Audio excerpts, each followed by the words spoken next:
Então está iniciada a gravação. Vamos tratar aqui de transferência de arquivo em continuidade ao que a gente já viu na semana passada, né? Semana passada nós continuamos vendo a parte de aplicação, camada de aplicação, vimos como funciona o HTTP, o protocolo da web. Vamos começar hoje vendo aqui a parte de transferência de arquivo.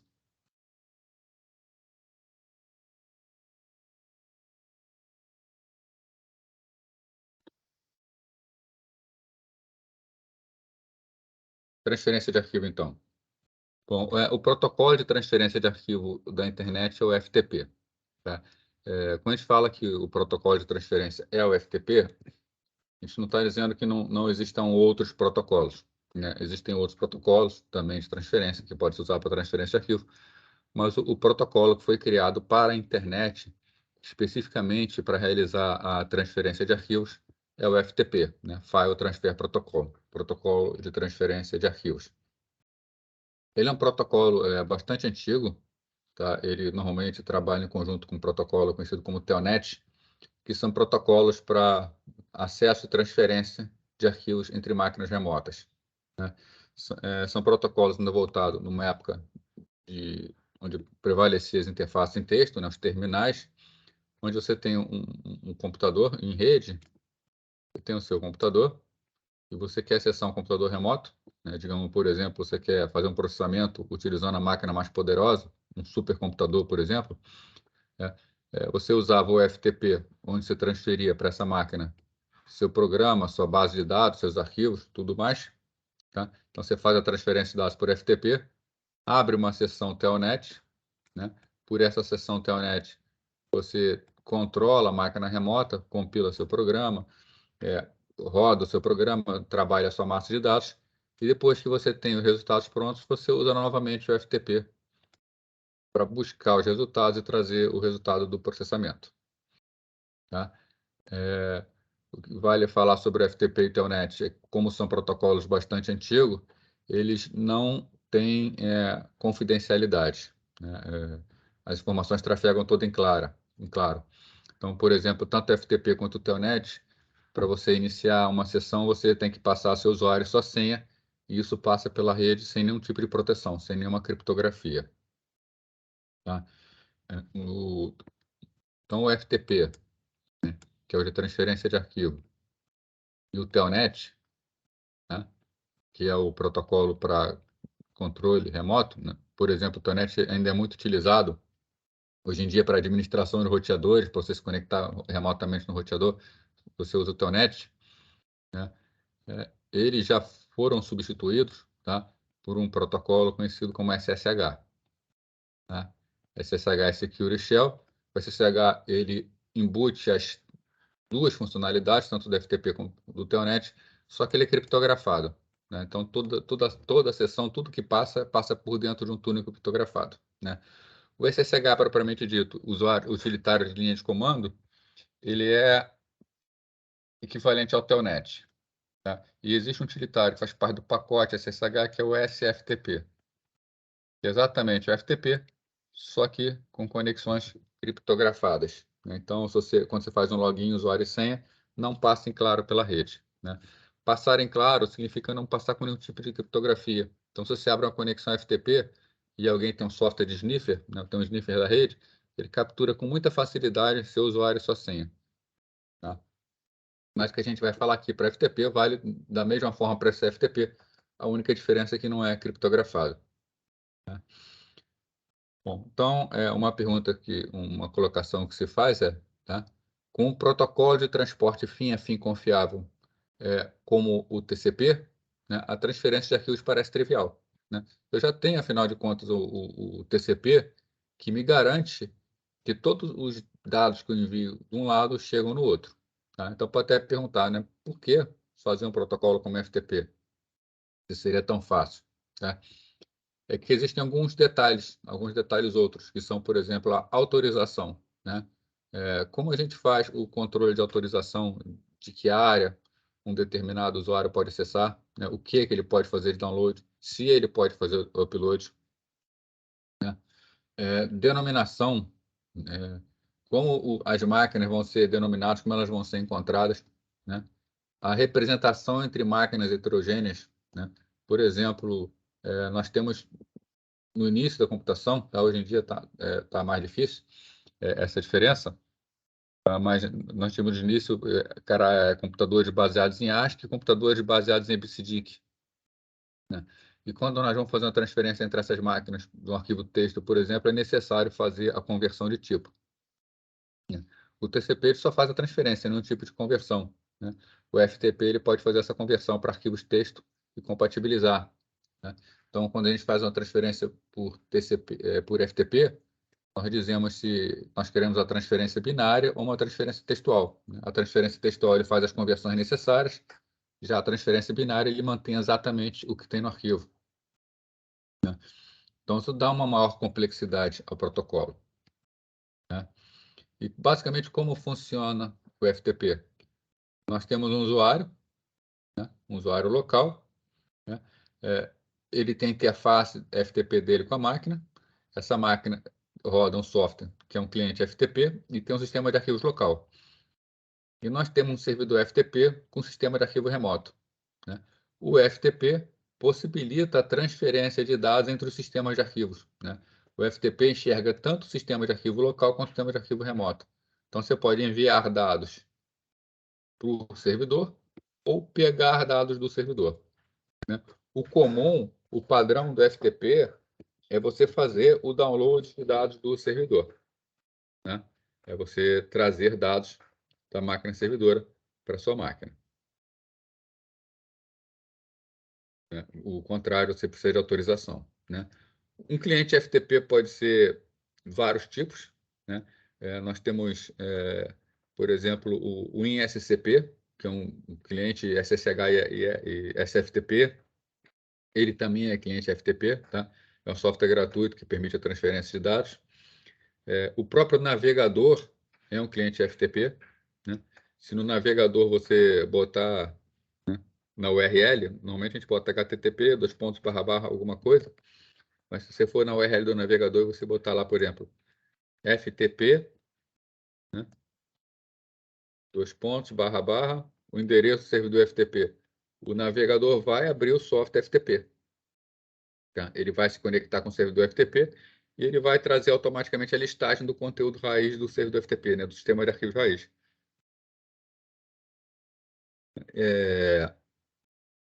E aí você pode navegar por esse sistema de arquivos tranquilamente, clicando em cima dos arquivos, você faz o download do arquivo, né?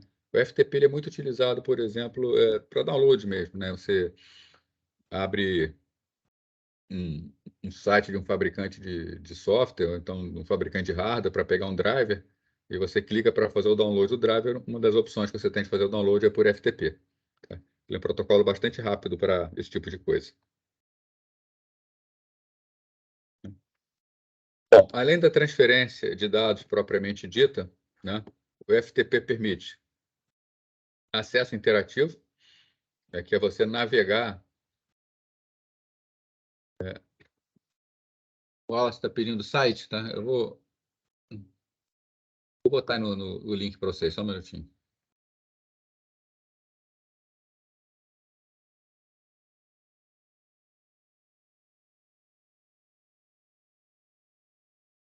Vou pegar aqui. Se você botar Fábio Carneiro Uva, Wallace, você no Google já traz a primeira opção.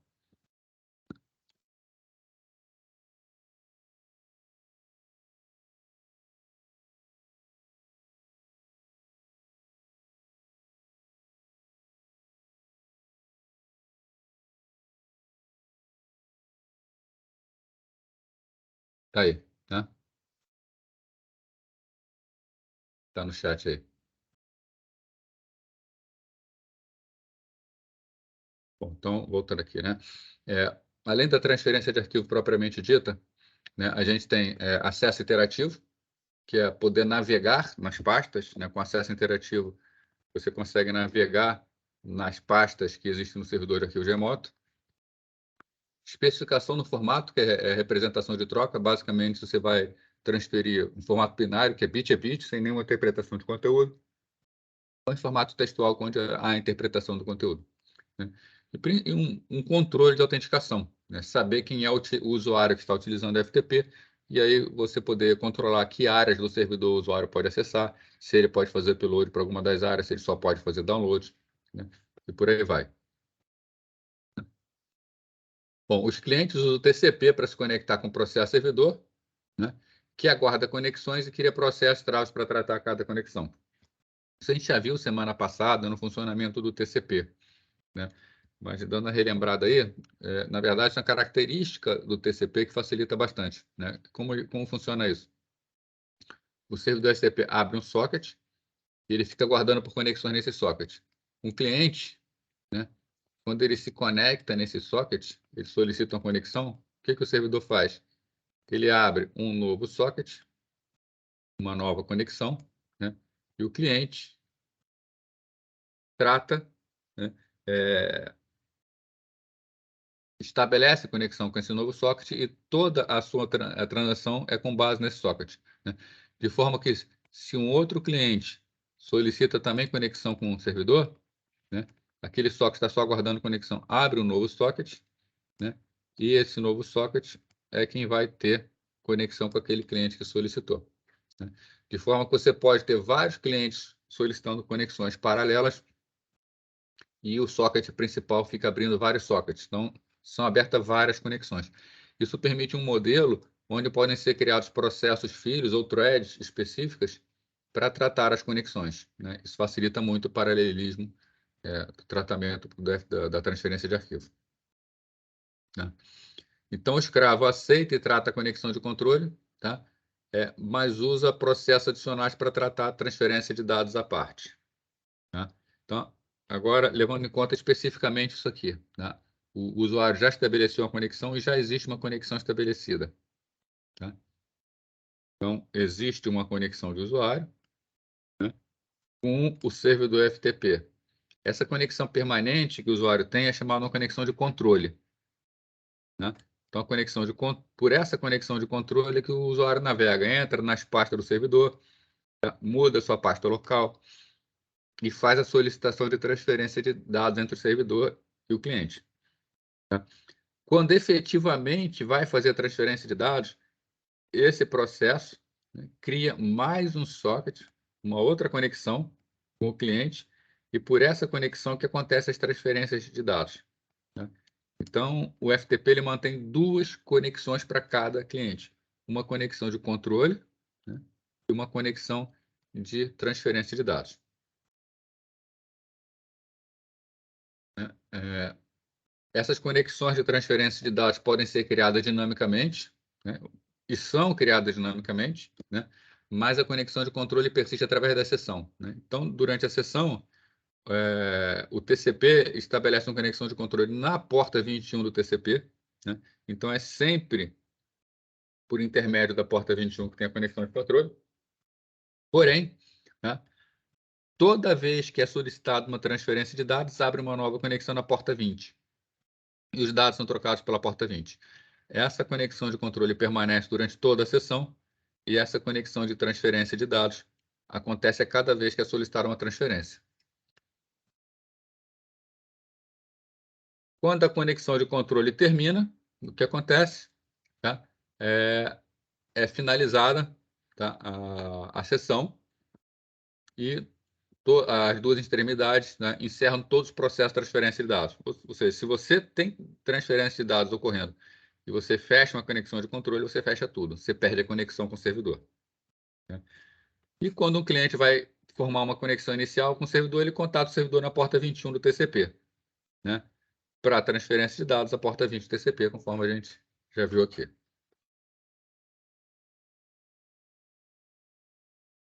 né? E de transferência de arquivos do FTP é um protocolo que não tem muito que a gente dá realmente, né? As principais características são essas, né? Ele está com alguma dúvida aí, não? Lembrando que basicamente o trabalho que vocês vão fazer para nota 1, né, é uma versão bastante simplificada desse FTP, tá? Então, sem perguntas? Então vamos lá, vamos partir para a parte de correio eletrônico, né? O correio eletrônico ele já é um protocolo bem mais sofisticado, né? Com várias características que tornam ele um protocolo bastante complexo.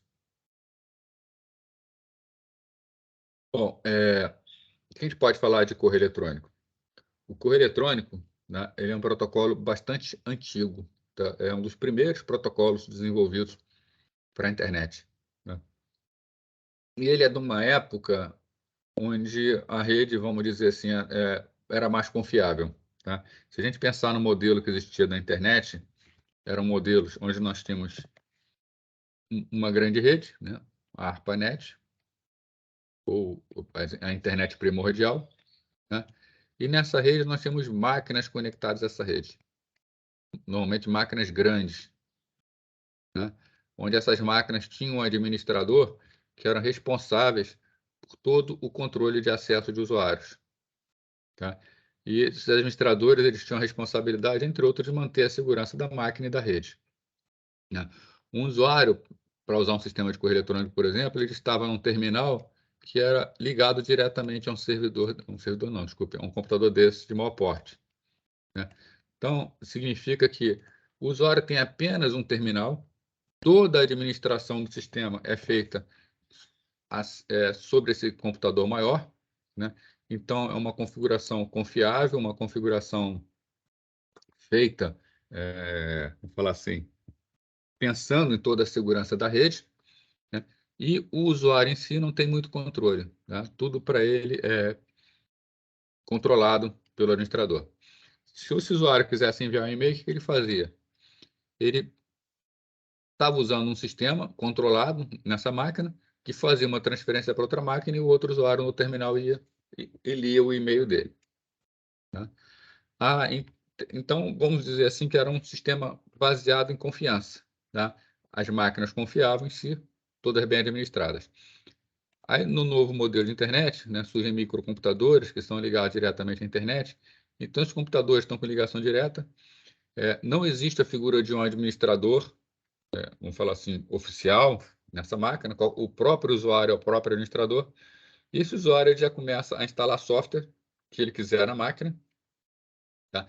E esse software age na internet, né? Ele pode agir até como um próprio servidor, simulando um servidor de e-mail, tá? E ele pode começar a injetar coisas na internet que antes não poderiam ser injetadas. Então, nós temos um protocolo de e-mail que ele foi desenvolvido pensando numa época onde a comunicação entre as máquinas era uma comunicação confiável, e hoje a gente tem um e-mail onde nós temos uma máquina que nem sempre é tão confiável assim, né? Pessoas podem usar essa máquina, por exemplo, para proliferar spam, pode usar essa máquina para enviar mensagens falsas, tentando fazer captura de dados na internet, fazer phishing de dados, né? Então, a gente migrou, né, do ambiente confiável para um ambiente não confiável. E essa migração precisou promover mudanças no sistema de e-mail de forma que ele pudesse se proteger contra esse tipo de alteração que existiu, né? E essa evolução é um pouco complicada, né? Para que o sistema fosse mais protegido, talvez fosse necessário um novo protocolo, mas é inviável a gente querer mudar todo o sistema de e-mail da internet, né? Por isso que a gente precisa de sistemas anti-spam eficientes, né? Precisamos de antivírus junto ao e-mail, uma série de coisas. Então, como eram os primeiros sistemas de correio eletrônico, né? Eles eram basicamente protocolos de transferência de arquivos, né? E como funcionava isso? Se eu quisesse mandar um e-mail, eu tinha que compor meu texto, né? Então, estava lá meu texto composto, bonitinho, que eu queria enviar para o outro lado, e era efetivamente texto, então, um sistema baseado apenas em transferência de arquivos ASCII, e a convenção era de que a primeira linha do arquivo continha o endereço do destinatário, né? Por exemplo, fulano, arroba, né, algum lugar.com, tá? Por aí vai. Você pegava e fazia a composição desse sistema, né, desse e-mail, chamava o sistema de transferência, o servidor olhava a primeira linha, vinha o destino e simplesmente fazia essa transferência de arquivos para o destino, tá? E todo o texto ASCII, tá? Texto caractere simples. Essa limitação de ASCII, tá, fazia com que o sistema fosse bastante simplista e não poderia, por exemplo, mandar uma imagem, um arquivo compactado como zip, por exemplo, né? como a gente fazia nessa época para fazer a transferência do arquivo binário, né? Por exemplo, eu queria fazer a transferência do executável, já que o corpo tinha que ser obrigatoriamente em formato ASCII, né? Existiam programas que faziam a conversão, né? Você combinava com o teu receptor, você falava o seguinte: ó, vou mandar um arquivo binário codificado, né? Então você tinha um programa de linha de comando chamado uEncode, né? O encode ele pega qualquer arquivo e transforma num arquivo texto. Então, você pega um zip, pega uma imagem, pega um vídeo, passa pelo encode, ele faz uma transformação, obviamente o arquivo vai ficar maior, tá? E ele transforma esse arquivo binário em caracteres, né? No destino, o usuário está sabendo que ele recebeu aquele arquivo, ele vai receber um arquivo todo bagunçado, e ele vai usar um programa chamado uDecode, né? O uDecode faz o processo inverso do uEncode, e aí você obtém o arquivo original, tá? Então, as pessoas tinham que combinar antes, tinham que estar sabendo o que estava acontecendo, né? Botar essa limitação, né, que a gente tinha antigamente, né, trazia alguns problemas, né? Por exemplo, o envio de mensagem para o grupo de pessoas não era conveniente, tá? Você podia modificar o sistema de e-mail, tá? E na primeira, em vez de se considerar apenas a primeira linha, você colocava várias linhas com vários usuários e um espaço em branco indicando que acabou o usuário, o sistema poderia transferir para vários destinos. Mas isso era aperfeiçoamento que tem que ser feito em cima do protocolo. O protocolo não previa isso, né? As mensagens não tinham estrutura interna dificultando seu processamento, né? Saber o que aconteceu com a mensagem, poder fazer verificações, poder mandar, por exemplo, arquivo misturado, arquivo texto com anexos, né? É preciso uma estrutura para poder entender essa mensagem. E não era prevista essa estrutura, né? O remetente nunca sabia se uma mensagem havia chegado ou não, né? Hoje em dia, o sistema remetente tem como saber se a mensagem foi colocada na caixa postal ou não. Na verdade, os servidores de e-mail vão informando ao usuário, né? Ele primeiro tenta entregar, se demorar muito a entregar, ele informa que está tentando entregar ainda, mas não está conseguindo, né? Se o usuário não existe, ele informa que o usuário não existe. Se passa uma semana sem conseguir entregar, ele avisa que não conseguiu entregar. Então, o usuário está sabendo sobre a entrega, né? Não é possível enviar mensagens com mistura de texto ou multimídia, né? Isso é consequência de não ter uma estrutura interna, tá? Então, o sistema não permite. Se você quisesse fazer isso, você tinha que criar uma maneira própria. Bom, então, com todas essas dificuldades, em 1982, tá? Você vê como o sistema é antigo, tá? Esses problemas aqui eram problemas anteriores a 82, e em 82 veio a primeira solução para esses problemas, né? Nessa época que a gente nem tinha internet no Brasil, né? Então, as propostas no sistema de correio eletrônico da ARPANET foram publicadas, né, com essas melhorias, com o RFC 821, que é o protocolo de transmissão, e, né, a RFC 822, tratando do formato da mensagem, né? Então, um protocolo, esse aqui cuida da transferência de arquivos, esse aqui cuida da estrutura interna da mensagem. Bom, esse sistema aqui que foi proposto, ele tem 3 componentes principais. Quem são esses 3 componentes? Os agentes do usuário. O agente usuário é aquele que permite que os usuários leiam, respondam, encaminhem, salvem, componham suas mensagens. Então, você tem um usuário do sistema, uma pessoa, ele tem o software dele, ele interage com esse software. Está até aqui representado na figura. Então, o usuário interage diretamente com o software aqui. Seria, por exemplo, o Outlook, um Thunderbird, um software que o usuário vai utilizar para ler, compor e-mail, né? Os servidores de correio, um agente usuário, ele se liga sempre ao seu servidor de correio local, né? Então, nessa estrutura, existe uma ligação entre agente usuário e servidor local, né? Os servidores locais, eles se falam com outros servidores, né? E aí nós temos o terceiro componente dessa estrutura, que é o SMTP, o Simple Mail Transfer Protocol. O SMTP é o protocolo responsável pela transferência dos e-mails. Então, você, como ao fazer a transferência. Vamos supor que aqui seja a origem, né? Você, na origem, compõe a sua mensagem é enviada para o seu servidor de correio. O servidor de correio vai verificar se você é um usuário legítimo, se você pode fazer a transferência de mensagem. Depois das verificações, ele entra em contato com o servidor de correio do destino, do usuário destino. Para isso, ele usa o protocolo SMTP. Né? O correio de destino vai verificar essa mensagem, vai verificar se você também é um usuário legítimo. Né? Estando tudo certo, ele recebe a mensagem e, tendo recebido a mensagem, ele pega a mensagem e coloca numa mailbox, numa caixa postal, tá? Do usuário destino. Aqui o destinatário da mensagem. Quando ele entrar no sistema e for ler alguma coisa, ele vai usar o agente usuário dele. Pelo agente usuário dele, ele vai entrar em contato com o servidor dele para ver se tem um e-mail. Né? O servidor pega as informações da caixa postal, manda para esse agente usuário lê a mensagem. Tá?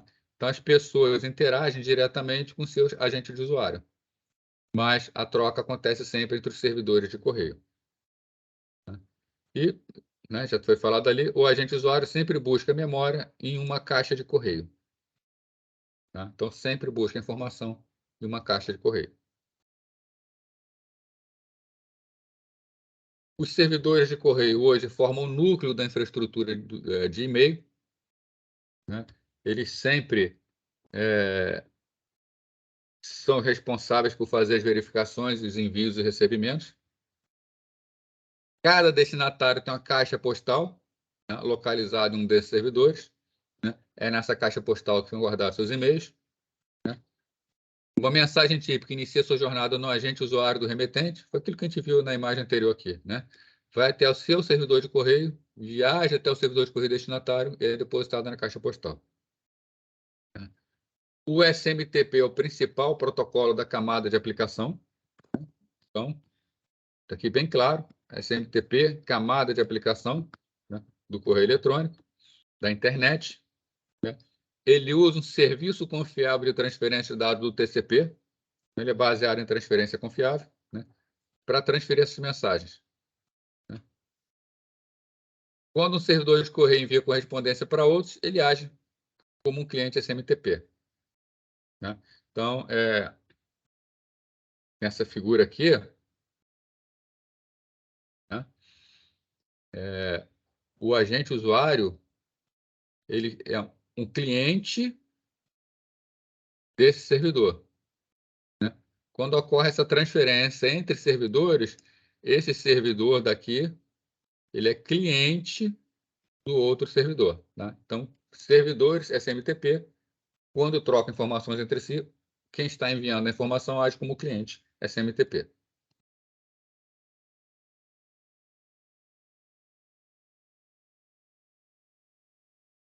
Ok, isso, gente?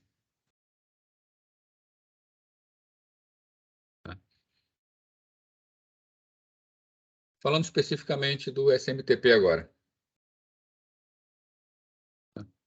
Atualmente, o SMTP é definido pelo RFC 5.321, né? A gente já viu o RFC aqui, mostrei para vocês uma página de RFC.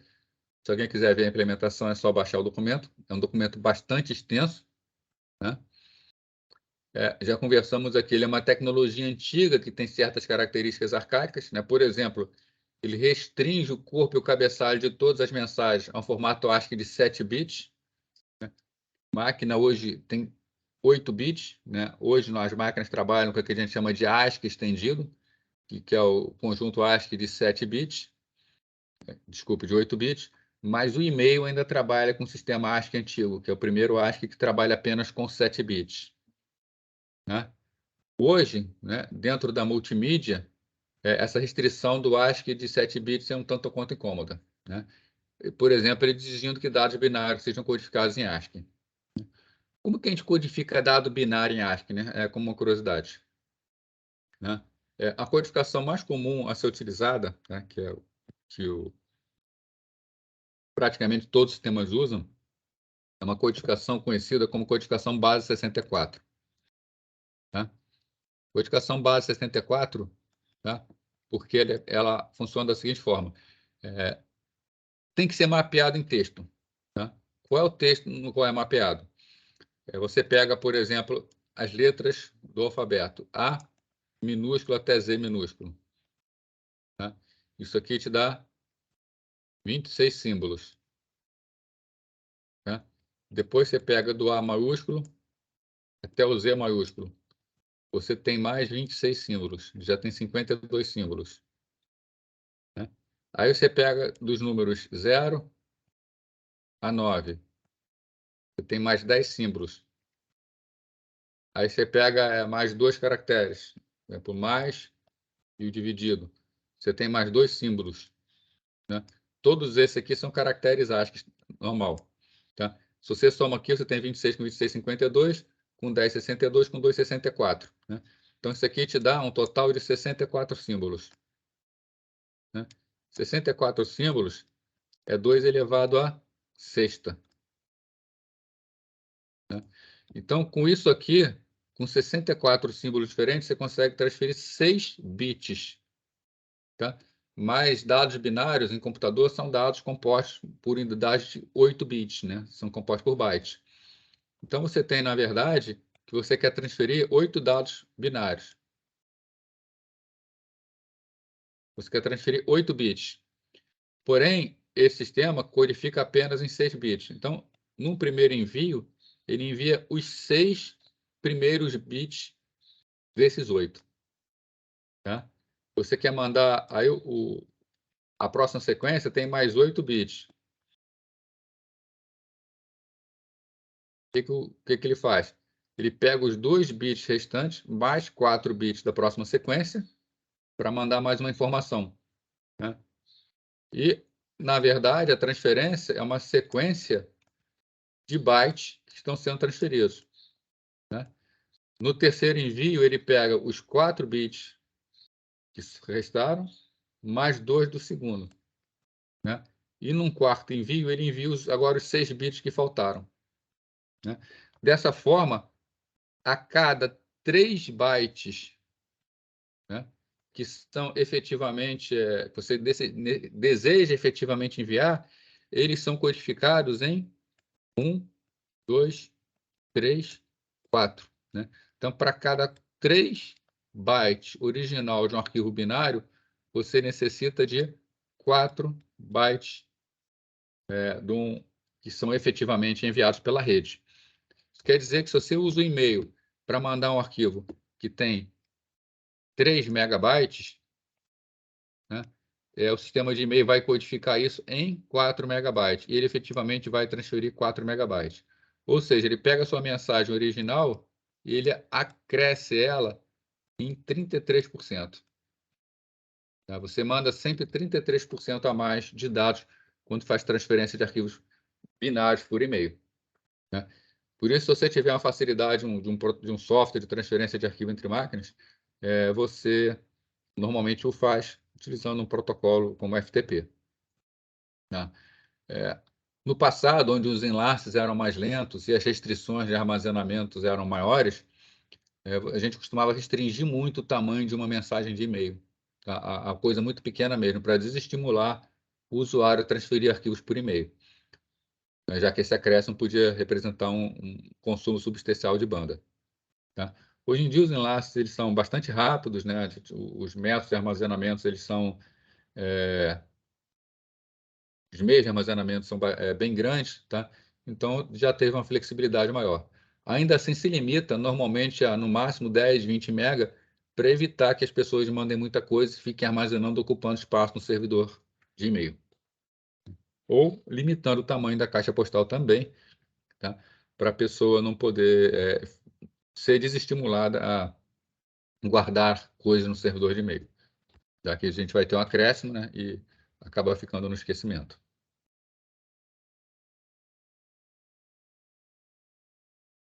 Bom, como é o funcionamento? Né? O cliente SMTP faz o TCP estabelecer uma conexão com a porta 25. Né? Então, a gente já sabe aqui, o servidor SMTP ele está sempre aguardando por conexões na porta 25 do TCP. Né? Então, na porta 25, né, é onde o servidor SMTP fica guardando por conexões, né? Se o servidor não estiver em funcionamento, o cliente tenta de novo mais tarde. Isso aqui é uma técnica, que é até uma das técnicas utilizadas contra software de spam. Então, é uma técnica anti-spam. Como ela funciona? O servidor ele sempre tem que estar aguardando por conexões na porta 25. Né? Um software de spam, para ser eficiente, ele tem que mandar uma quantidade muito grande de mensagens, tá, para milhares de contas de e-mail. Então, ele começa a mandar mensagens para essas contas. O que os servidores fazem? Sempre que um servidor recebe uma conexão de um determinado cliente, que pode ser um outro servidor SMTP, se ele nunca recebeu nada desse servidor, ou se ele desconfia que pode ser um software servidor que está fazendo spam, o que ele faz? Ele nega essa conexão de imediato. Né? Então, você tem um servidor SMTP,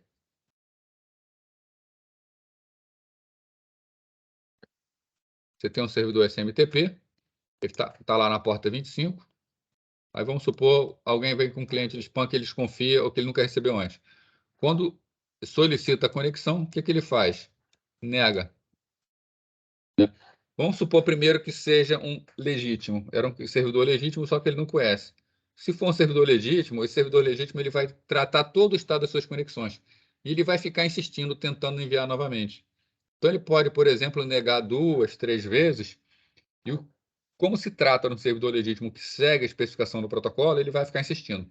Lá pela terceira, quarta tentativa, o servidor vai pensar da seguinte forma: bom, ele está insistindo, ele é um servidor legítimo. A partir daí, ele aceita a conexão e aceita o e-mail. Né? O que acontece se ele for um servidor de spam? Esse servidor recusou e milhares de outros estão recusando. Então, ele está mandando uma série de spams e se todos os servidores têm esse comportamento, todos eles estão recusando a conexão. Né? Isso vai dificultar o trabalho desse servidor de spam. Ou ele vai ter que ter um controle bastante sofisticado, bastante memória, tá? Para poder ficar insistindo no envio do e-mail para esses vários servidores e tem uma certa demora, né? Ou ele acaba desistindo. Né?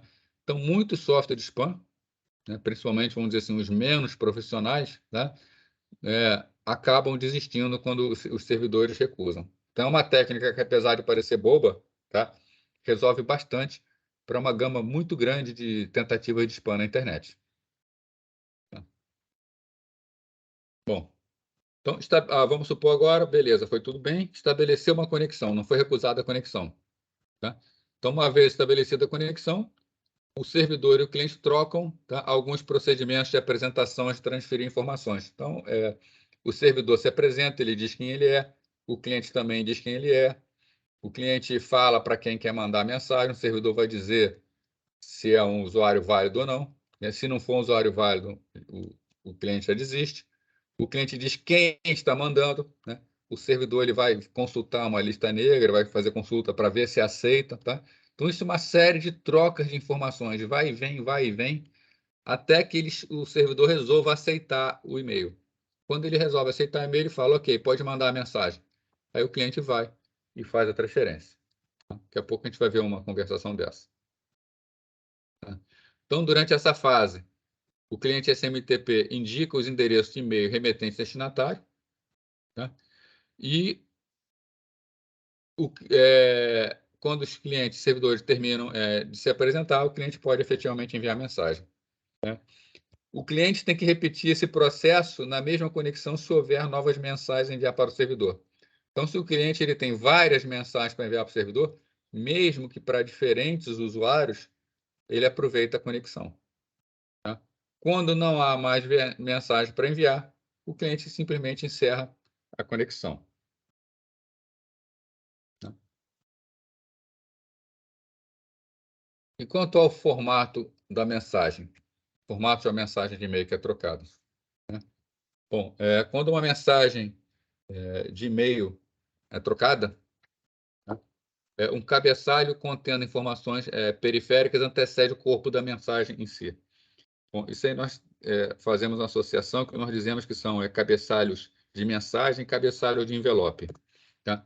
Fazendo uma analogia com um correio tradicional, né, você tem uma mensagem que você quer enviar, imagina uma carta, né, escrever uma carta. Né? Essa carta contém informações que interessam ao destinatário. Você quer enviar essa carta para uma pessoa ler. Porém, para você poder enviar essa carta, você precisa botar essa carta no envelope para o correio entregar. E o correio leva esse envelope até o destino. Né? E esse envelope, você precisa botar informações de entrega. Então, no envelope, você escreve as suas informações. Né? Basicamente, você vai escrever ali remetente e destinatário. Quem está mandando e para quem vai. Né? Então, nós temos nas mensagens de correio esses dois tipos de informação. Né? Nós temos cabeçalhos da mensagem.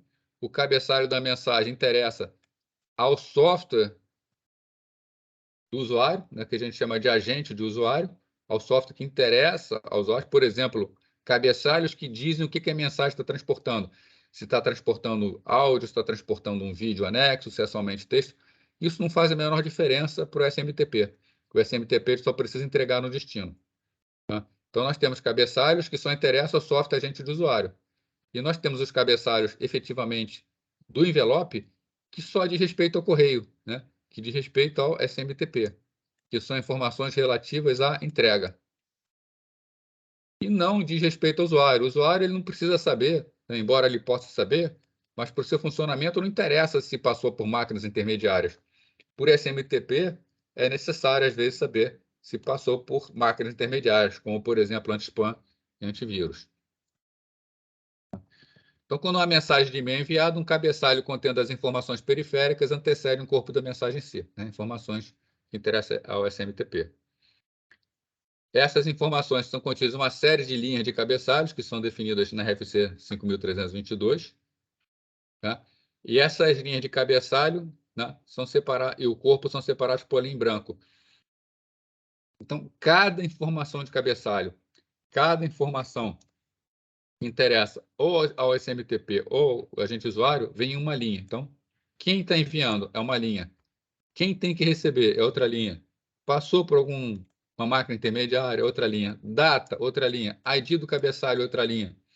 Então, uma série de informações de cabeçalho. Quando acabam todas as informações, vem uma linha em branco. A linha em branco é o que define. Acabaram os cabeçalhos e agora está começando a mensagem efetivamente. Né? Bom, cada linha de cabeçalho contém um texto legível, lembrando que toda mensagem de e-mail é um texto ASCII, então a gente consegue ler, um ser humano consegue ler com facilidade. Algumas palavras-chave são obrigatórias, outras são opcionais. Né? Cada cabeçalho deve ter uma linha de cabeçalho, por exemplo, from e to, né? Da onde vem, para onde vai. Né? Então, isso aqui é obrigatório. Né? E pode incluir uma subject. Né? Subject é o quê? É o assunto da mensagem. Né? Então, o assunto é algo que é opcional. Né? From e to é obrigatório. Quais são os campos de cabeçalho? Né? Vamos ver alguns aqui. Né? Por exemplo, campo to, é endereço de correio eletrônico dos destinatários principais. Então, sempre que eu envio uma mensagem para alguém, eu tenho que dizer para quem eu estou enviando. Tá? Agora, eu posso também botar um campo chamado CC. Né? CC, abreviação de Carbon Copy. Né? Cópia carbono. Tá? Que é endereço destinatário secundário. Né? Então, eu mando para um usuário e mando com cópia para outro usuário. Né? Para efeito de recebimento, leitura de mensagem, não faz a menor diferença. A única diferença entre o TU e o CC é apenas para ficar bem claro para os usuários quem é o destinatário principal e quem está recebendo apenas como cópia.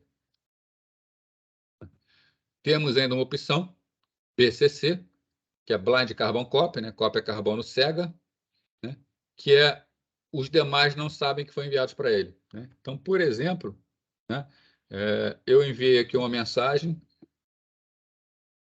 para A, com cópia para B e com cópia cega para C e para D.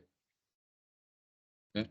nessa situação, o usuário A, quando recebe a mensagem, ele sabe que é para ele e sabe que foi uma cópia para B. Mas ele não sabe que foi para C e para D, né? Que é a cópia BCC. O pessoal chama de oculto, né? Cópia oculta normalmente nos softwares.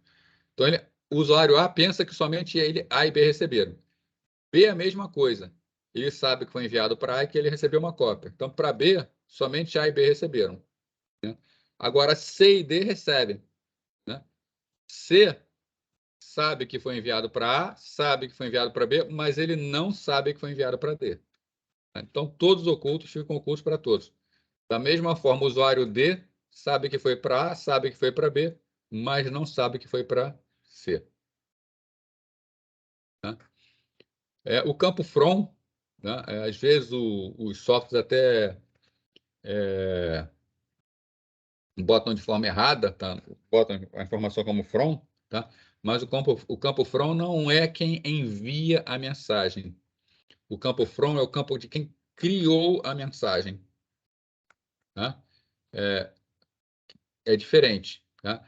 Quem envia a mensagem é o sender. Né? Então, para ficar bem clara a diferença, vamos supor aqui que o João, né? João criou uma mensagem, tá? E João enviou a mensagem lá para Mateus. Tá? Então, essa mensagem, quem é o from? O from é João, né? Já que o João criou a mensagem. Quem é o sender? Sender é João. Tá?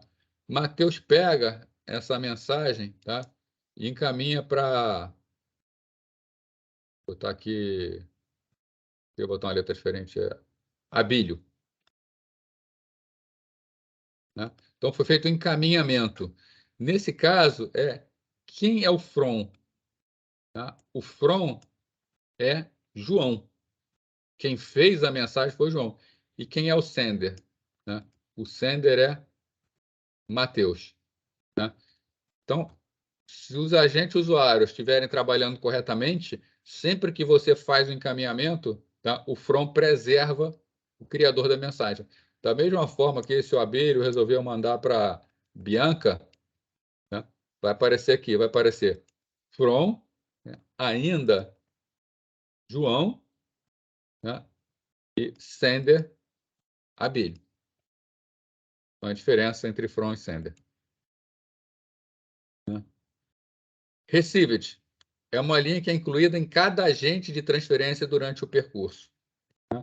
A princípio, a gente imagina o seguinte, né? Que só há dois agentes de transferência. Né? Então, nós temos aqui, por exemplo, um agente usuário, né? Que a gente, em inglês, né? Normalmente a sigla user agent, tá? Que ele envia para o servidor dele. Né? O servidor dele é o MTA.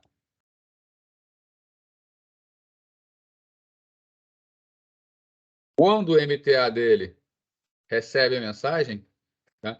Ele coloca uma linha dizendo que foi recebida por esse MTA. Então, uma primeira linha aqui na mensagem, dizendo, né, que esse MTA recebeu a mensagem. Normalmente, antes de transferir para outro servidor, o que ele faz? Ele manda para o antivírus local, para o antivírus verificar se essa mensagem não tem nenhum problema. Tá? O antivírus recebe essa informação e ele coloca também uma linha aqui, received by, né? Ele vai dar informações, antivírus, tal, tal, tal. Ele vai dar, ele pode até na linha dele colocar se ele encontrou ou não vírus. Estando tudo limpo ou não, ele devolve essa informação para o MTA, que bota outra linha informando que passou por ele. Vamos supor que está tudo certo com essa mensagem. Ele manda para o MTA do destinatário. O MTA do destinatário, né, quando recebe, né, ele pode fazer a mesma coisa. Passar primeiro para o antivírus dele ou para o anti-spam dele, tanto faz. Ele passa para o antivírus. Né? Aliás, faltou uma linha aqui, né? O MTA recebeu, foi a 4. Quando passa para o antivírus coloca uma quinta linha dizendo que recebeu. O antivírus devolve para o MTA uma sexta linha. O MTA agora manda para o anti-spam dele, local. Né? O anti-spam informa que recebeu. Devolve para o MTA com as especificações do anti-spam, então 8. Agora que está tudo certo, o MTA bota numa mailbox. Né? Então, aqui, por exemplo, houve 8 recebimentos durante a transferência desse e-mail. Vão aparecer 8 linhas do tipo received nos cabeçalhos. Um outro exemplo de cabeçalho, né, que pode ser usado para identificar um caminho de volta ao remetente. Né? Quem enviou, né, a gente viu aqui que é o sender. Então, se você for responder alguma coisa, quando você clica lá no botãozinho responder, a tendência é que o seu user agent responda para o e-mail que está em sender. Né? Mas você pode configurar o seu software com uma linha chamada return path. Você manda por um e-mail, mas você quer receber a resposta no outro e-mail. Dessa forma, se o cliente botar responder, ao invés dele responder para o e-mail que está no sender, ele responde para o e-mail que está no return path. Então, aqui exemplo de cabeçalho de mensagem. Exatamente essas linhas que aparecem no arquivo. Né? From, 2 pontos, quem mandou. To, 2 pontos, quem vai receber. Subject, né? O assunto da mensagem. Né? Então, linha a linha.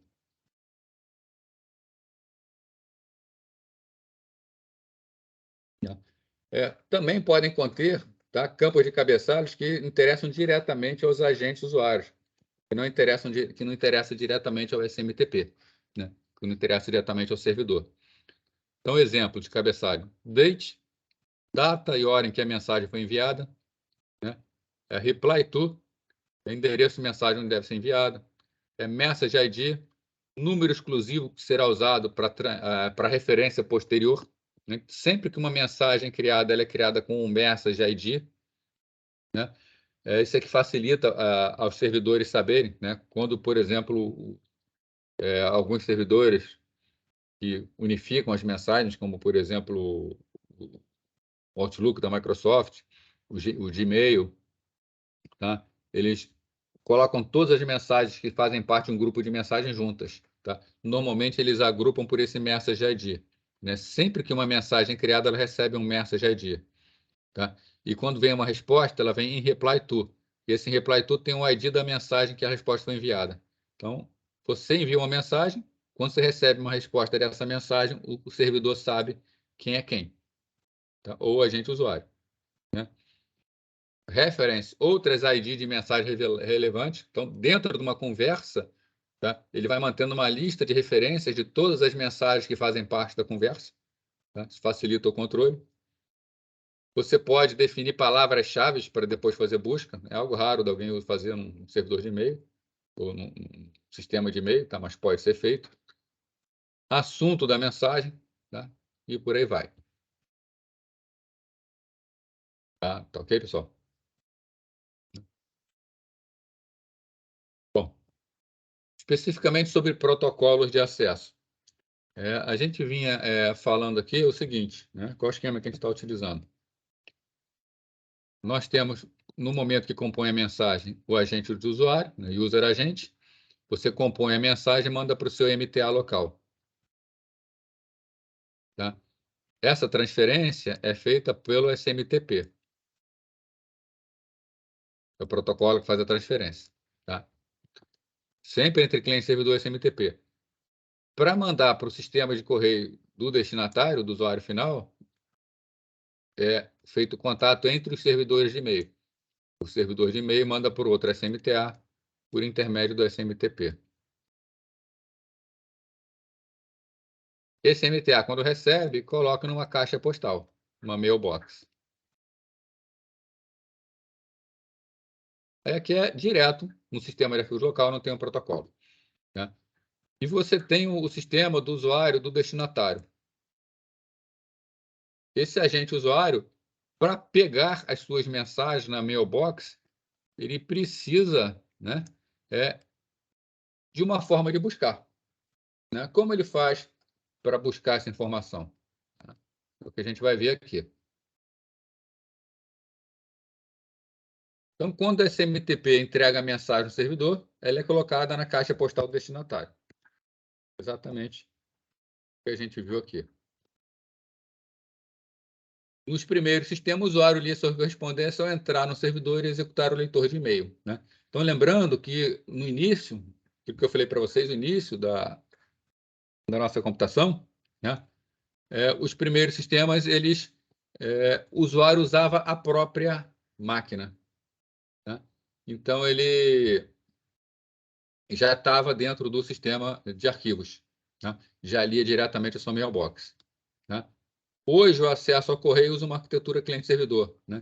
Então, enquanto no passado o servidor estava aqui e o cliente usava um terminal no servidor, hoje em dia você tem o servidor numa rede, que pode, inclusive, estar bastante distante, pode estar conectada via internet, e o cliente ligar a essa rede, né? O cliente ele não faz parte do servidor, não é um terminal logado no servidor.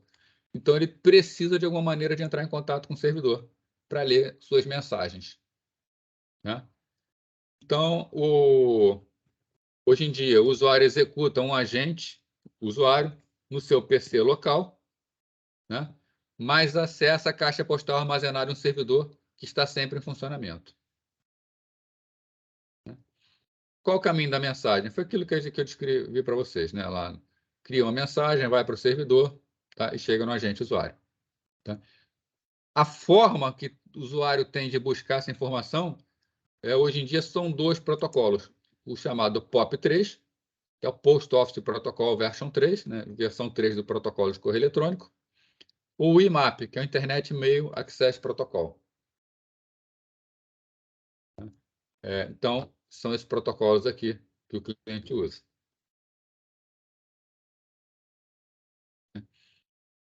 Vendo cada um deles, né? O POP3, ele é o protocolo descrito pela RFC em 1939, né? Estabelece a conexão no TCP na porta 110. Então, os servidores POP3 estão sempre aguardando conexões na porta 110, né? Depois que a conexão é estabelecida, o protocolo passa por 3 estados de sequência, né? No primeiro estado é o estado de autorização, né? Você conecta na porta 110, você vai ter que se identificar com usuário e senha, tá? Depois que você identifica, você realiza as suas transações, né? Na transação, o software do cliente verifica as mensagens que tem no servidor, ele vai ver o que é novidade, o que não é novidade, e ele marca as mensagens dizendo o que ele quer fazer com aquelas mensagens, tá? Quem usa um protocolo POP3, um cliente POP3, sabe que você pode pedir para ver mensagens, pedir para apagar mensagens, né? Depois que todas as transações são marcadas, né? Por exemplo, eu quero ler minhas mensagens. Você clica num botão chamado de atualização, né? Nessa atualização, tá? Faz com que todas as mensagens que foram marcadas para exclusão sejam excluídas, se foram marcadas para transferência sejam transferidas, né? Então, você primeiro diz tudo o que você quer fazer e no final você faz a sua atualização. Apesar do cliente poder fazer, de poder interagir, hoje é comum de ficar bastante mascarado para o usuário, né? Você, na verdade, quando você entra no sistema, o seu cliente, embora te permita ver todas essas fases, normalmente ele conecta sozinho, ele vê todas as novidades e já traz para você tudo o servidor, né? Tanto que uma das configurações que normalmente os clientes sugerem é fazer o seguinte, deixar as mensagens no servidor durante 7 dias. Então, o que ele faz? Quando ele conecta no servidor, ele vê todas as mensagens que são novas, marcam para fazer o download, vê no servidor todas as mensagens que ele já fez download há mais de 7 dias e marca para exclusão. Ele automaticamente faz tudo para você.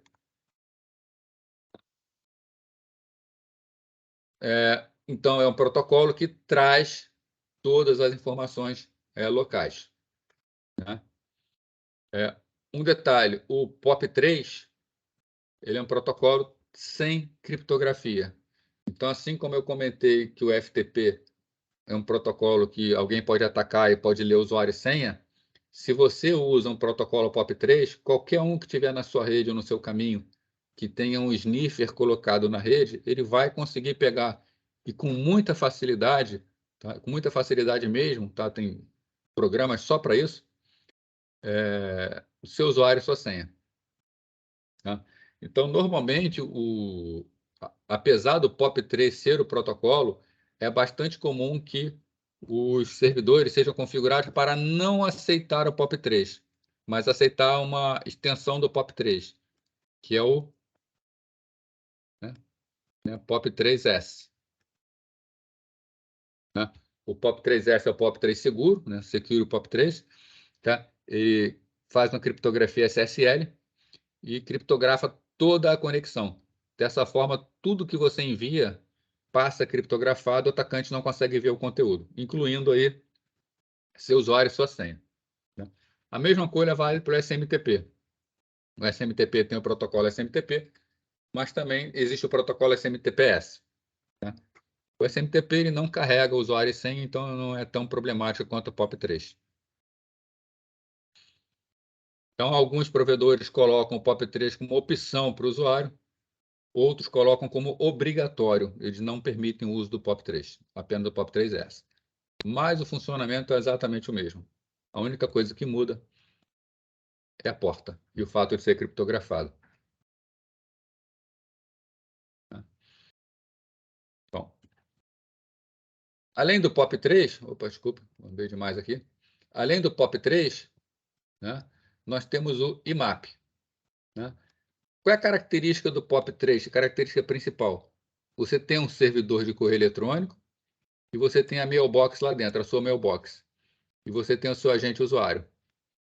O POP3 ele traz as mensagens que estão na mailbox para o seu computador. As mensagens saem de lá, elas podem ser apagadas no servidor para liberar espaço no servidor, mas você mantém cópia de todas as mensagens local aqui, né? Dois clientes muito utilizados para isso são o Outlook, né? Não a versão web do Outlook, mas o Outlook propriamente dito, software Outlook, o leitor de e-mail Outlook, e o Thunderbird. Mas existem vários outros. O IMAP ele tem uma filosofia um pouco diferente. A filosofia do IMAP é: você tem o servidor, você tem uma caixa postal no seu servidor, mas o seu cliente, você tem o seu agente usuário, mas o agente usuário ele não traz as mensagens para o seu computador. Você usa o IMAP para ler as mensagens no servidor, tá? Apenas leitura. Funciona parecido com o webmail, tá? Na verdade, não é bem só parecido. O webmail, a gente vai ver, é só uma interface web para o IMAP, né? Então, no IMAP, né, para um usuário com uma conta de correio eletrônico, tá, que é sempre acessada a partir de um único computador, o POP3 funciona bem, né? Você sempre usa o mesmo computador para ler os seus e-mails, então não tem problema nenhum trazer as suas mensagens, né? Agora, se você tem uma conta de correio que você quer acessar de vários locais diferentes, aí pode não ser conveniente trazer as mensagens para o servidor local, para o seu computador local e apagar do servidor, né? As mensagens vão acabar ficando espalhando por várias máquinas, né? Isso vai ser problemático, principalmente se esse usuário costuma utilizar máquinas públicas, né? Então, o IMAP ele pressupõe que todas as mensagens permanecerão no servidor, tá? E vai fornecer mecanismo para leitura das mensagens, tá? Ou até mesmo partes de mensagens, né? Também fornece mecanismo para criar, destruir e manipular várias caixas de correio no servidor, tá? No servidor, você tem a sua mailbox, né? Cada usuário recebe a própria mailbox. Mas você, no IMAP, você pode criar no próprio servidor outras caixas postais, de modo que você transfira as mensagens entre essas caixas postais. Então, você tem a sua caixa de entrada, todas as mensagens chegam na caixa de entrada, mas você pode transferir essas mensagens para outras caixas, né? Então, você manipula informações, inclusive, do próprio servidor, tá? Então, de forma bastante clara, ao contrário do POP3, o IMAP não copia as mensagens para a máquina pessoal do usuário, tá? E ele trabalha na porta 143 do TCP. A mesma coisa do FTP, do SMTP e do POP3, né? O IMAP ele carrega informações do usuário, entre essas informações, senhas, tá? Então, apesar de existir o IMAP, tá, os sistemas costumam oferecer também a opção do IMAP-S, tá, que é o IMAP seguro. Alguns, inclusive, tá, não permitem o IMAP, obriga que seja utilizado o IMAP-S, tá, que é o que faz a criptografia. Esses são os dois protocolos de acesso, tá? Mas a gente costuma também falar em protocolo de acesso no webmail, tá? mas ele não é um protocolo. A gente apenas fala nele porque, hoje em dia, os agentes usuários estão sendo muito substituídos por interfaces de web e-mail. A maioria das pessoas hoje usa softwares como, por exemplo, o Gmail, Hotmail, contas na Microsoft, no Outlook, tá? Ball, todos eles oferecem uma forma de web-mail. Tá? O web-mail não é um protocolo, ele é apenas uma forma que sites da web, né, sites de correio, oferecem para que usuários possam ler suas mensagens de correio eletrônico. Né? Para usar um sistema desse, né, o usuário abre uma página na qual ele entra com uma identificação e uma senha. Então, ele bota usuário e senha. A partir daí, ele tem acesso imediato às mensagens de uma forma bastante parecida com o cliente IMAP. Na prática, o webmail é um cliente IMAP. Ele é apenas uma interface de um cliente IMAP para conexão com o servidor. Então, quem está usando um webmail, no final das contas, está efetivamente utilizando o protocolo IMAP. E, por fim, aí, né, falar de privacidade em correio eletrônico. Né? Como é que a gente obtém privacidade em correio eletrônico? Bom, eu falei para vocês o seguinte, né? Existem protocolos criptografados. Vamos supor que que tudo no seu caminho passa por protocolos criptografados. Então, você tem o seu agente usuário, tá? O seu agente usuário manda as informações para o seu SMTP, para o seu servidor aqui, usando SMTPS, então é a conexão criptografada. Tá? O seu servidor, vamos supor que seja aconteça uma raridade dele fazer contato com outro servidor e manda mensagem com SMTPS, vai ser criptografado. Isso vai ser colocado aqui numa mailbox, né? E dentro dessa mailbox, o outro agente, o destinatário, vai usar o software dele para ler as informações usando ou o POP3S ou o IMAP-S. Também é uma conexão criptografada. Né? Então, você pode até se sentir um pouco seguro, tá? Porque todas as transmissões via internet estão passando por conexões criptografadas. Tá? De fato, toda a transferência será criptografada, mas ela só é criptografada a transferência. O que acontece na prática? Você tem o seu texto aqui em claro. Você compôs o texto em claro. Então, lá, você tem a sua mensagem de e-mail aqui. No momento da transferência, ela é criptografada. Mas quando ela chega no seu servidor, ela é decriptografada. Internamente, ela é armazenada de forma em claro, até que ela seja transferida. Então, qualquer um que esteja nesse sistema, se quiser, tem acesso ao conteúdo da sua mensagem. Quando é transferida para o servidor, mesmo que seja criptografada, no momento que é armazenado na mailbox, até que seja apagada a mailbox, a mensagem continua em clara, ela não está criptografada. Né? Criptografia foi apenas para transferência. Da mesma forma que, quando o cliente final lê, só é criptografado para transferência. Durante toda a fase de armazenamento, a informação está armazenada em claro. Tá? Aqui o objetivo é dar uma privacidade para um atacante que esteja atacando no momento da conexão. Tá? A única maneira que você tem de enviar a mensagem é se você criptografar, você tomar todas as providências para que você criptografe a sua mensagem já na origem. Dessa forma, ela sofre um novo nível de criptografia, mas o que é armazenado temporariamente é sempre a versão criptografada. É a única forma que você tem de obter privacidade na internet. Tá? Inclusive, no sistema final, ela continua armazenada também de forma criptografada. Tá? Então, quando uma mensagem de correio é enviada, geralmente transita por vários hospedeiros até chegar até o destino. Né? Qualquer pessoa desses hospedeiros, tá? Podem armazenar, né? Tá faltando errado aqui, né? Qualquer uma pessoa, né? Qualquer pessoa nesses hospedeiros, né? Ou qualquer um desses hospedeiros pode ler e armazenar a mensagem e usá-la posteriormente. Né? Então, a única forma de obter privacidade é criptografando. Né? Os softwares mais comuns. Né?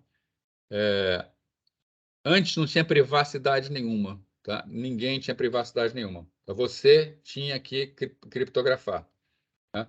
Então, houve um esforço, né, de uma pessoa que criou um software chamado PGP. Né?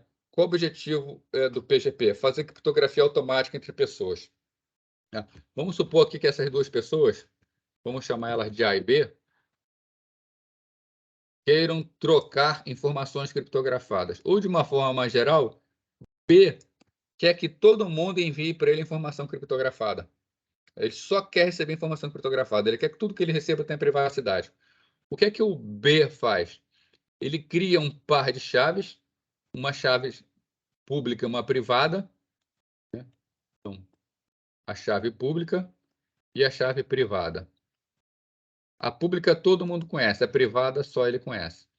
De forma que a mensagem é criptografada com a chave pública. Então, B avisa para o mundo qual é a chave pública dele. Todo mundo sabe qual é a chave pública de B. Quando A quer mandar uma mensagem para B, o que A faz? A vai na internet, busca a chave pública de B, criptografa com a chave pública de B e manda essa informação. Qualquer um pode ler essa mensagem criptografada com essa chave pública. A única chave que decriptografa é a chave privada. Então, a chave pública e a chave privada trabalham em pares. Né? Qualquer pessoa no meio pode tentar decriptografar, não vai conseguir. Somente B, que contém a sua chave privada. Da mesma forma, se B quiser responder para A tem que publicar a chave pública dele na internet. B pega a chave pública, criptografa e manda para A. Tá? Aí ficaria um esquema de que todo mundo teria que conhecer a chave pública de todo mundo. Né? Seria um complicador. Né?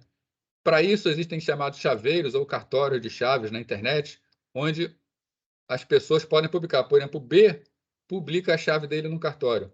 A publica a chave dele também no cartório. Todos vão publicando sua chave no cartório. De forma que acontece o seguinte: um novo usuário aqui quer mandar uma informação para B. Ele não precisa pedir a chave para B. Esse novo usuário vai no cartório, obtém do cartório a chave de B, criptografa e manda a informação criptografada para B. Tá? Então, foi assim que foi o esquema bolado pelo PGP. Tá? O PGP, né, Pretty Good Privacy, né, se fosse uma tradução bem baixo nível mesmo, seria assim, né, uma privacidade boa e bonitinha, vamos falar assim, tá? Oferece um excelente esquema de privacidade. Tá? Depois que o PGP foi lançado e muitas pessoas começaram a utilizar, tá? A própria internet resolveu criar o protocolo próprio da internet, um protocolo oficial para criptografia. Né? Então, foi criado o PEM, né? Que é o Privacy Enhanced Mail, né? Que vamos falar assim, mensagem com privacidade melhorada, né? Evoluída, alguma coisa assim. Né? Bom, o grupo GNU, que é um grande grupo de software livre na internet, tá? Também fez a versão deles. Tá? O GNU normalmente gosta de aproveitar coisas prontas, né? Por exemplo, o GNU, o sistema operacional oficial deles é o Linux, que é um software livre, né? Tudo da GNU é software livre. Então, eles fizeram a proposta para o Linus Torvalds, que foi quem desenvolveu o Linux, para que fosse dado fosse parte do projeto, então foi aceito. O projeto do servidor web Apache é um projeto GNU, tá? Tem uma linha de compiladores excelente, que é o GCC, tá? GNU Compiler Collection, é tudo software da GNU. Tá? E a GNU, na época, queria usar o PGP, queria que o PGP fosse software. Né? O PGP tem o dono não quis abrir mão de ser dono. Tá? Quem quiser usar o PGP pode usar gratuitamente, sem problema nenhum, mas para ser software GNU, o dono tinha que tornar livre, né? Qualquer um poder utilizar, inclusive o código-fonte dele. Ele não quis, né? Então, o GNU desenvolveu o seu próprio software. Né? O pessoal da GNU gosta muito de trocadilhos de letras, então, já que o original era o PGP, eles resolveram fazer como GPG, né? E chamaram de GNU Privacy Guard, né? Ou seja, guardião de privacidade da GNU. Né? Hoje em dia, né, o mais utilizado, assim, é difícil dizer qual é o mais utilizado, nunca vi uma estatística, mas assim, que a gente percebe mais pessoas utilizando é realmente o GPG. Né? Então, baseado em chaves assimétricas, e é a forma que a gente tem de obter privacidade na internet. Alguma pergunta aí sobre e-mail, gente?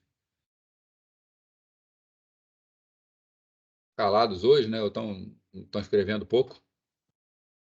Vamos lá, então.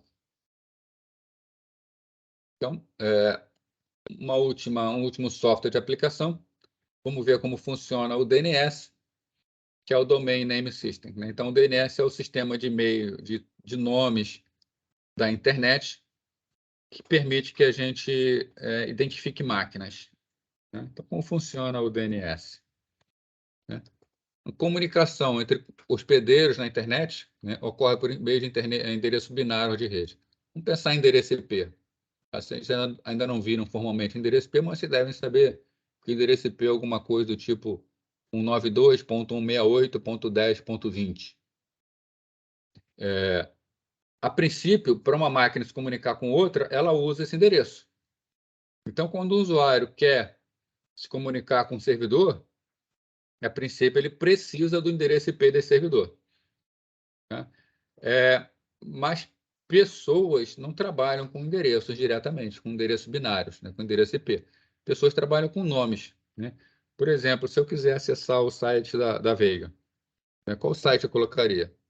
Eu confio o seguinte, vamos supor que eu não sei qual é o site da Veiga, mas eu sei que todo mundo costuma botar o nome do servidor web como www, né? E eu sei que o domínio da Veiga é uva.br.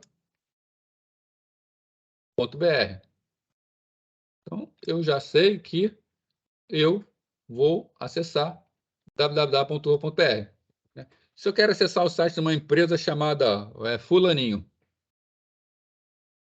eu já desconfio que a máquina web dela seja www.fulaninho.com.br.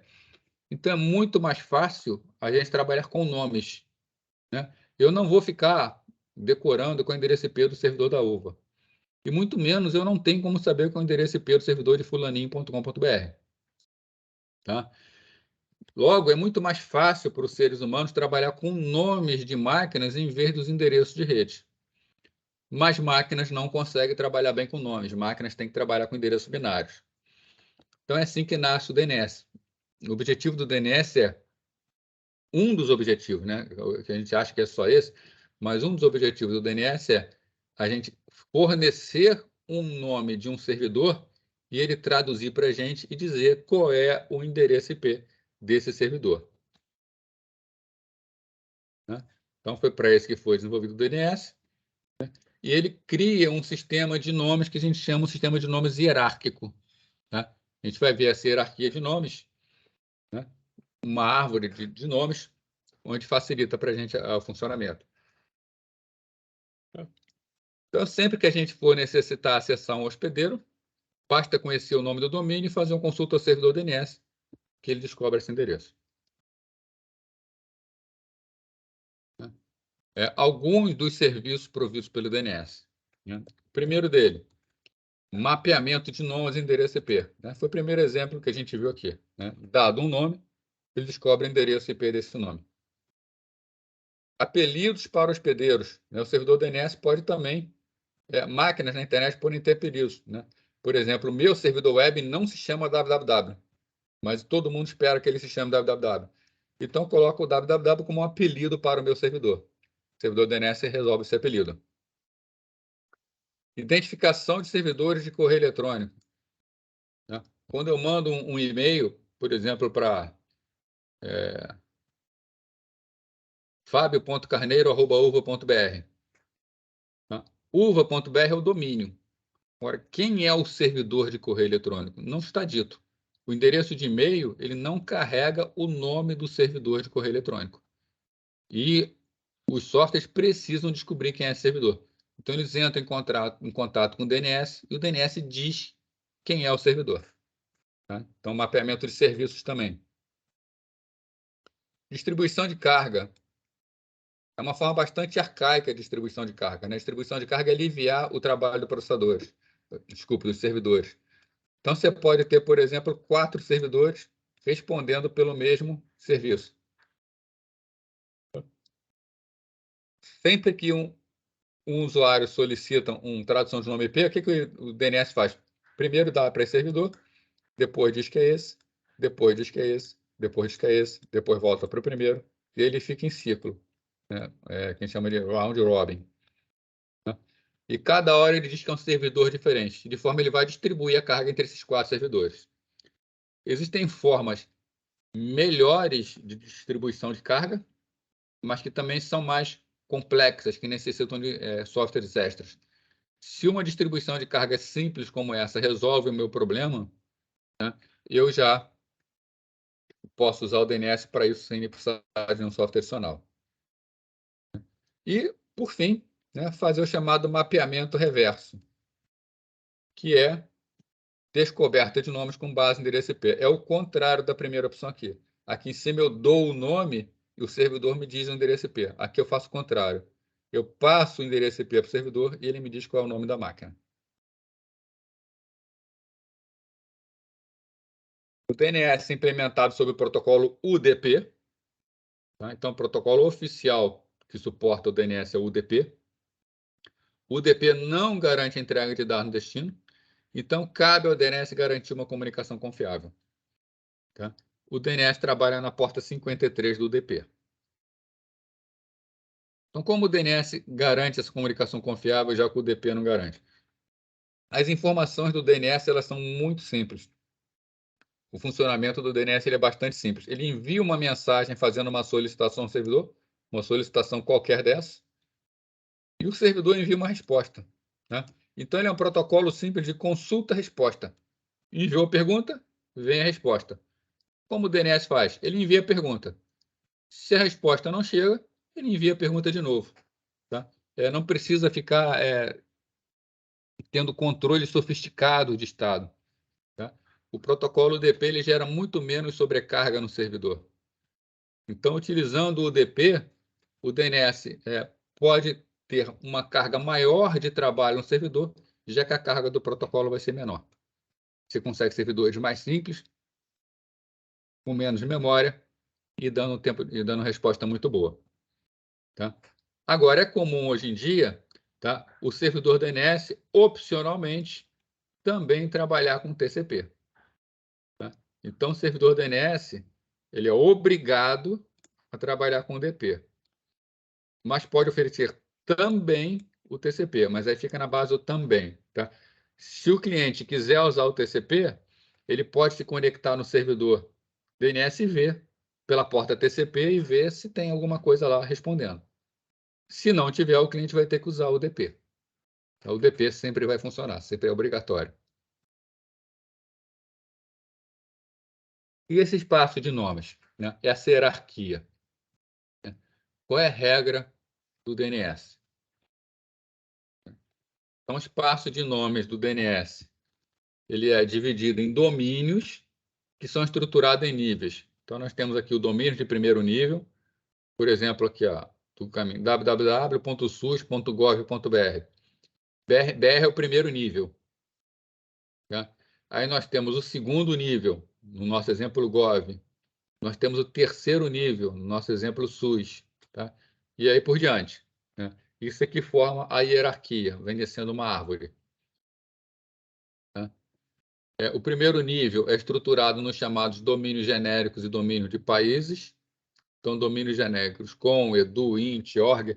Tá? Por exemplo, com comercial, edu, educacional, organizações internacionais, organizações sem fins lucrativos, né? De países, por exemplo, Brasil, Portugal, Japão, Argentina, tá? E são criados subdomínios embaixo de cada domínio desse. Né? E regras para os domínios. Cada domínio tem seu nome definido entre ele e a raiz. Né? Então, qual é esse domínio aqui? Esse domínio que vem por essa árvore aqui. Vai ser www.sus.gov.br. Então, por exemplo, www.sus.gov.br. Esses componentes são separados por pontos na nomenclatura DNS. Né? Cada domínio controla como são criados seus subdomínios. Então, uma vez que você tenha criado um domínio, você pode criar, colocar embaixo deles quantos domínios você quiser. Esse é problema de cada administrador. Tá? Então, a criação de um novo domínio é necessária.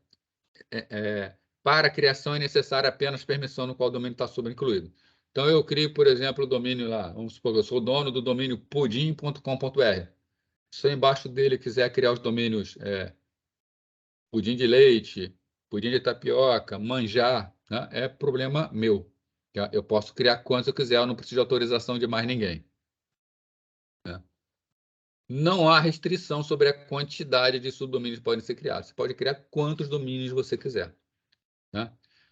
Domínios, nome de domínios não fazem distinção entre letras maiúsculas e minúsculas, então não faz diferença nenhuma. Nomes de componentes podem ter até 63 caracteres. E nome de caminho completo não pode exceder 255 caracteres. Tá? Então, eu posso criar quantos subdomínios eu quiser e quantos níveis eu quiser, desde que, é claro, eu não ultrapasse o total de 255 caracteres para todos os níveis.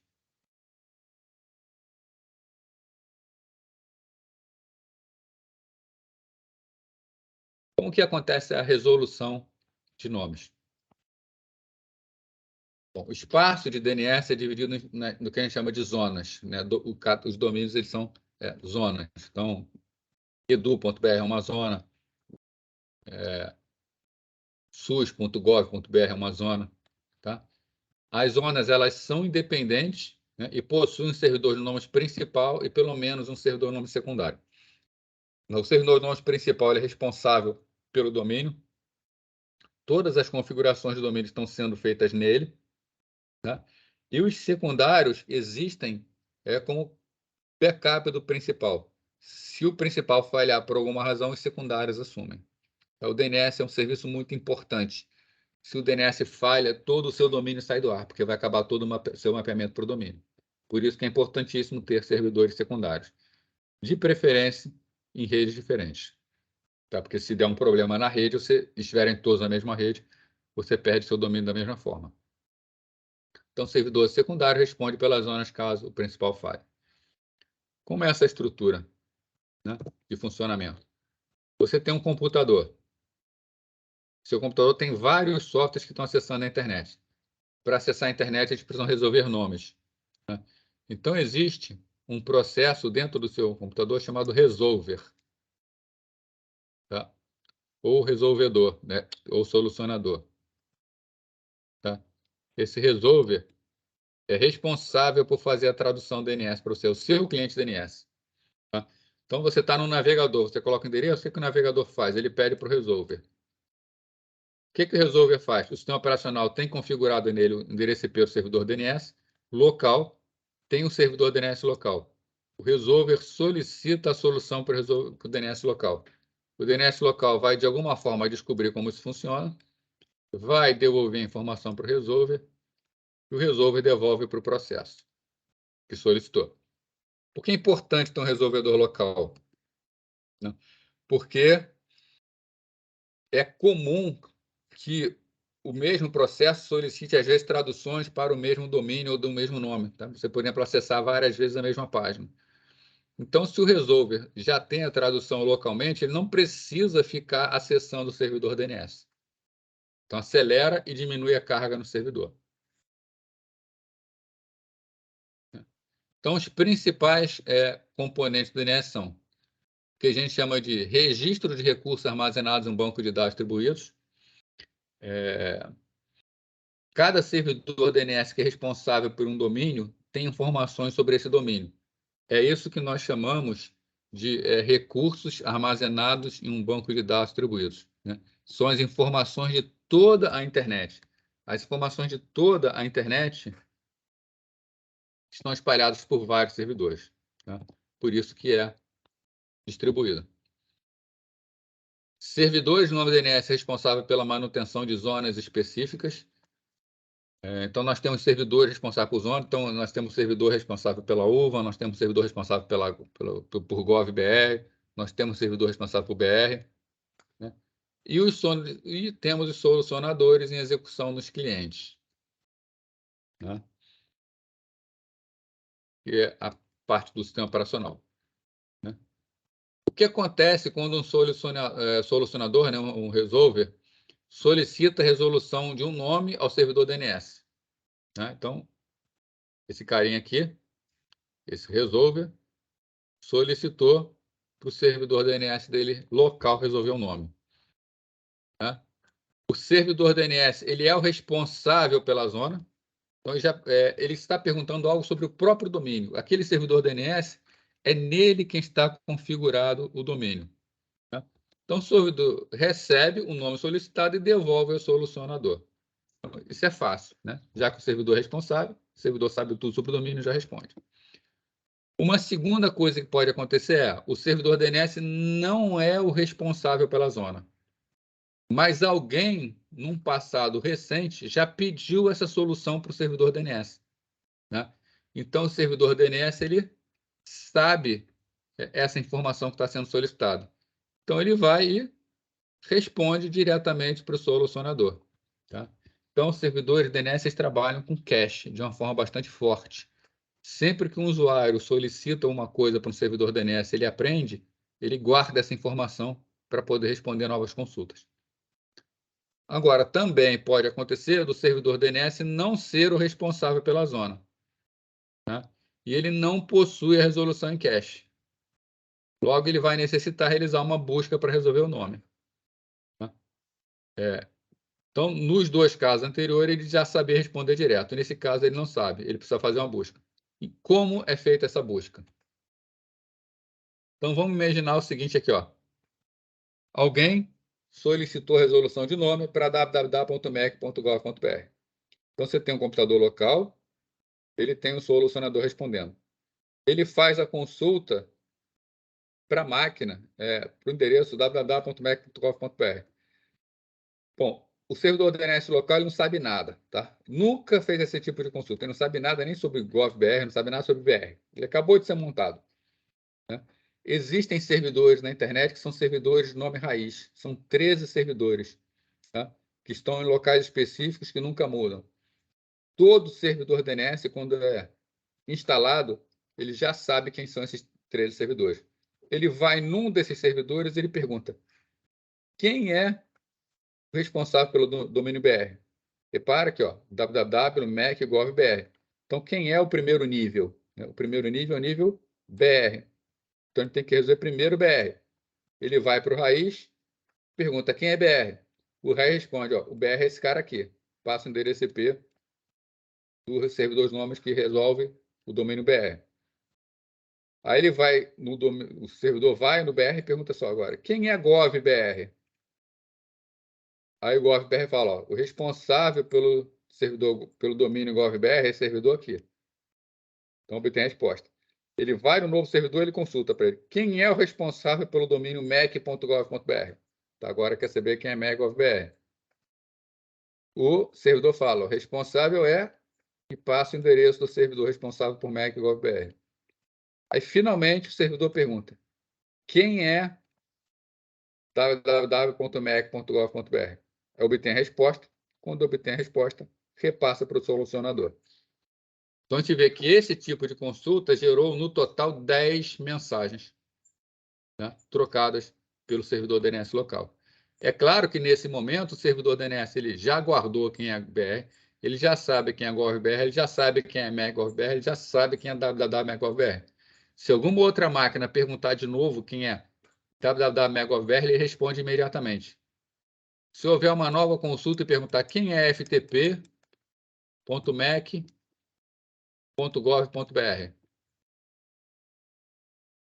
ele não sabe quem é ftp.mec.gov.br, mas ele já sabe quem é o responsável por mec.gov.br.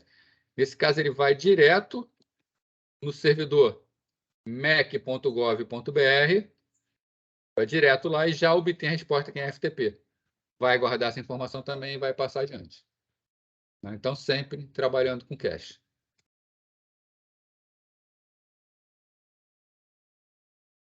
Então, isso aqui foi o que eu expliquei agora, né? Para obter a resposta é completa,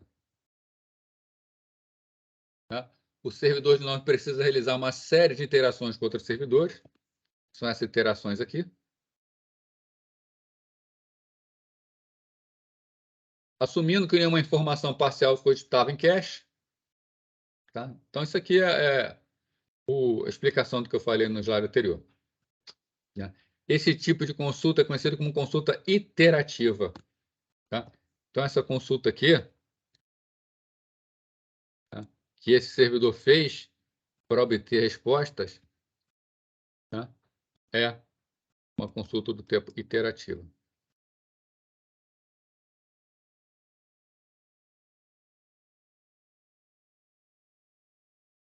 Outro tipo de consulta é a consulta recursiva, tá? Que está aqui em cima. Qual é a consulta recursiva? É quando você solicita uma tradução e a tradução é feita de imediata.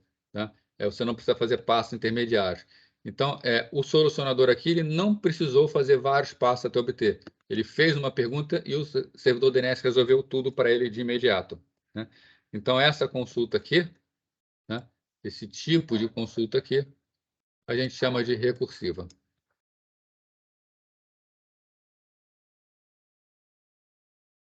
Tá? Então, são dois tipos diferentes. Entre servidores DNS também pode ter consulta recursiva, tá? Desde que seja negociado entre servidores. O servidor pede para o outro resolve tudo para ele. Tá? Isso é até comum de alguns servidores fazerem.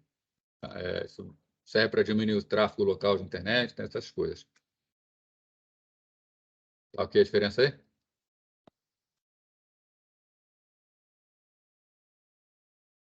Bom, os servidores de nome raiz. Né? Um servidor de nome raiz é onde se inicia toda a pesquisa de nomes do DNS.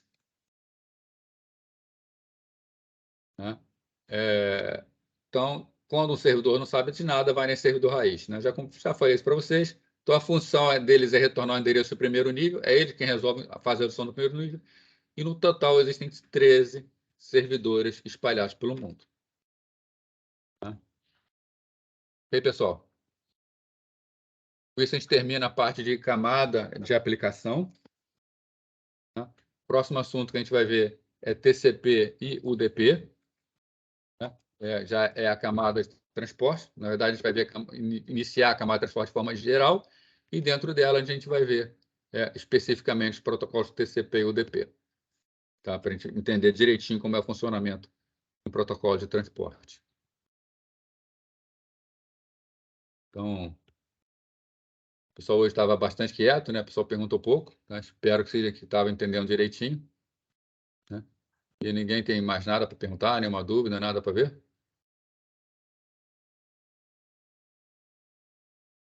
Vamos puxar uma listagem aqui de presença.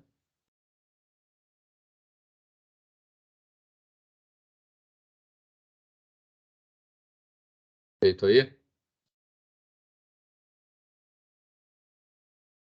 Bom, pessoal, então é isso aí. Na semana que vem a gente vê, então, transporte, já que ninguém está com dúvida nenhuma. Né? E toda semana eu vou lembrar vocês, né? Quem já não começou, começa a fazer o trabalho. Tá? O trabalho parece que é um trabalho simples, mas ele tem algumas dificuldades. Tá? Não é um trabalho que se faz em um dia. Tá? Então, vocês vão ter que, no final, entregar trabalho de várias disciplinas. É bom já começar e, tendo dúvida, pode perguntar. Né? Eu vou ajudando no que for necessário. O objetivo é aprender.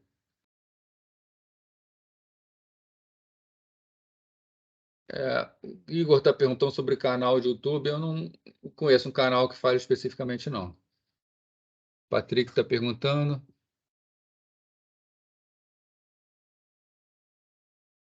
Patrick, eu vou dar uma olhada lá, tá? Acabando aqui, se puder esperar só um pouquinho, eu dou uma olhada e já te respondo. Tá? Deixa eu ver só as outras perguntas aqui.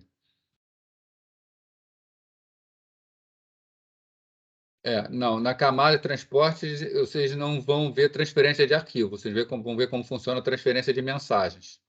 Tá? Assim como a gente já teve aula de socket, eu mostrei para vocês como transferir mensagens entre máquinas. Né? Para o trabalho de transferência de arquivo, o que vocês vão ter que fazer é pegar um arquivo, quebrar em partes e transferir cada parte dessa até o destino, e no destino remontar essas partes. Tá?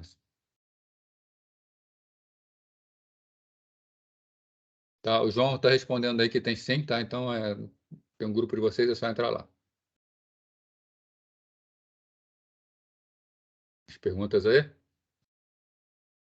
Então, deixa eu ver aqui, né, Patrick, né? Deixa eu ver rapidinho, deixa eu abrir aqui, Patrick, o, o e-mail aqui, que eu acho que eu respondi todos os e-mails no final de semana.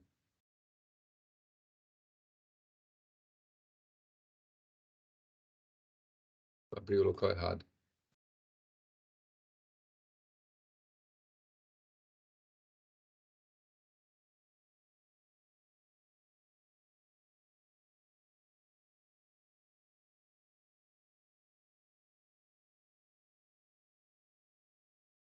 Tá abrindo aqui, tá?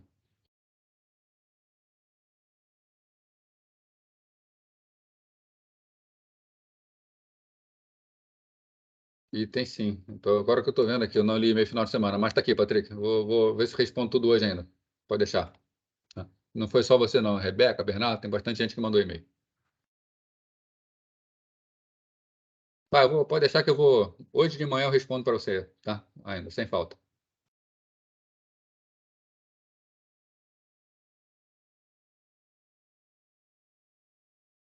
Mais alguma coisa aí, gente?